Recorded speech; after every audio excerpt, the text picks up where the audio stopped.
If you've been feeling off lately, but you don't even know why, you're not crazy. And no, it's not just stress like everyone keeps saying.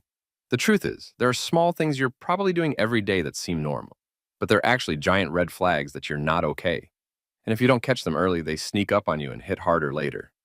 I learned that the hard way. When I was around 18, I used to think it was totally normal to wake up already tired. Like, I'd open my eyes, sit on the edge of my bed for like 15 minutes, staring at the floor, feeling like my body weighed 10,000 pounds. I thought that's just how adults feel. You know, life's hard, school's boring, whatever. But stay with me, because in just a few moments, you'll see how this all connects. At first, I brushed it off, drank more coffee, slept even less, played it cool around friends like, nah, I'm good.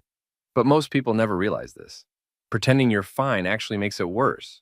You start losing touch with yourself, little by little, until one day, you don't even recognize who you are anymore. One morning, I remember sitting in the school parking lot, just frozen. I couldn't move. I didn't even have the energy to open the door and get out. It was like my body just shut down. And the scariest part, I still told myself, bro, you're fine, just tired. But here's the part they don't want you to know.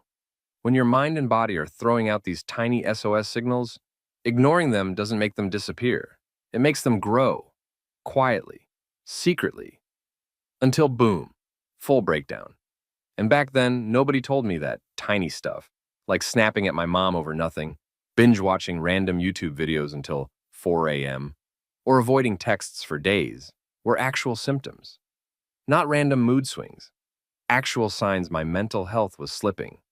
Stay with me, because soon I'll show you the single habit that almost broke me, and how you might be doing it too without realizing. You probably think this habit is harmless, but honestly, it's one of the first signs you're not okay.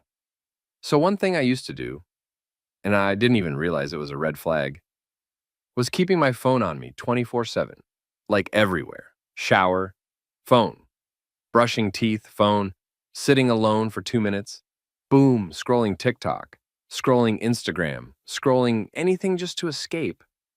At first, it felt harmless. Everyone's glued to their phones, right? But here's what nobody tells you.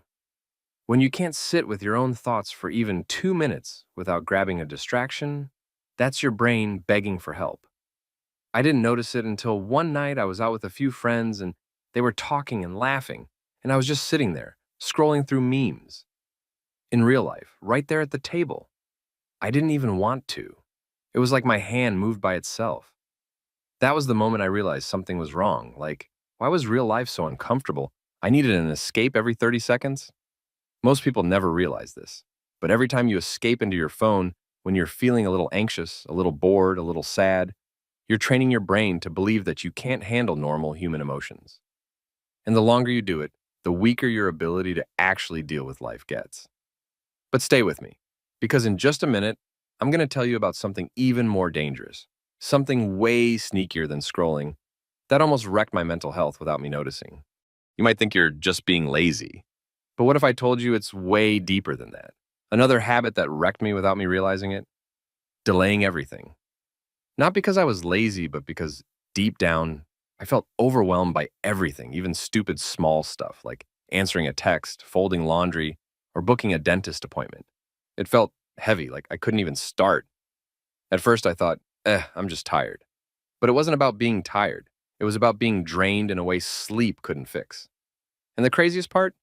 Procrastinating made me even more anxious. I'd leave tasks undone. They'd pile up, and then I'd feel even more hopeless. Like I was drowning in tiny, stupid things I couldn't get ahead of. One time, I left a stupid bill unpaid for so long, just because I didn't feel like dealing with it, that it turned into a massive late fee. And you'd think that would have snapped me out of it, right? Nope. It just made me hate myself more. And here's the trap nobody talks about. When you keep procrastinating because you're mentally exhausted and then life punishes you with consequences, it becomes a cycle. You blame yourself. You feel even worse. And you get stuck deeper. Most people never realize this, but what looks like laziness on the outside is usually just a survival tactic on the inside.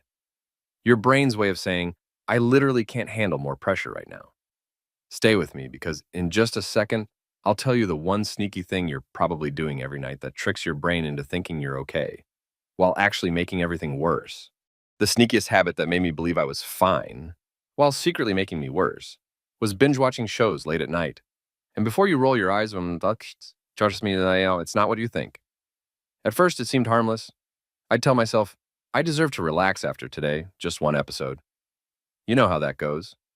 One episode turned into three, then five, then the sun would start coming up. And I'm sitting there at 5 a.m., dead tired, feeling like trash, but weirdly proud like I earned it somehow. But here's the part they don't want you to know. When you stay up all night numbing yourself with distractions, you're not just losing sleep. You're teaching your body that rest isn't safe, that feeling calm is dangerous, that you always have to be stimulated or else something bad will happen. Most people never realize this, but binge watching, late night scrolling, endless gaming marathons, they aren't just bad habits. They are self-defense mechanisms against your own emotions. It's your brain trying to drown out everything it's too scared to feel in the quiet. I remember one night after a 6-hour binge, my chest started hurting, like real pain. I thought it was a heart attack or something. Turned out it was a panic attack from months and months of ignoring my body's warnings. And I still didn't want to admit it. I kept saying, nah, it's just bad sleep. But stay with me, because in just a moment, I'm going to show you the tiny shift that helped me finally break free, even when it felt impossible. The thing that finally helped me wasn't some huge life change. It wasn't quitting school or moving to a new city or deleting all my social media. It was way smaller than that, almost stupidly small. I started sitting with my feelings for just 5 minutes a day. No phone, no distractions, just me sitting there, feeling whatever I felt, even if it sucked. At first, it was horrible. I'd sit there feeling like I wanted to crawl out of my skin.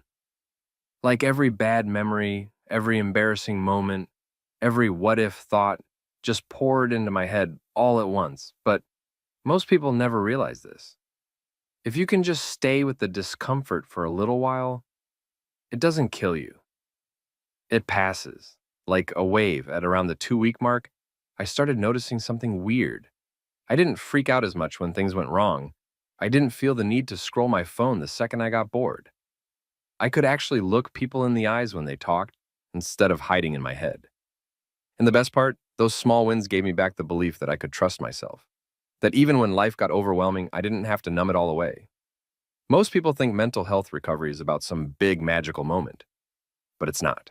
It's about sitting through one small, uncomfortable feeling at a time.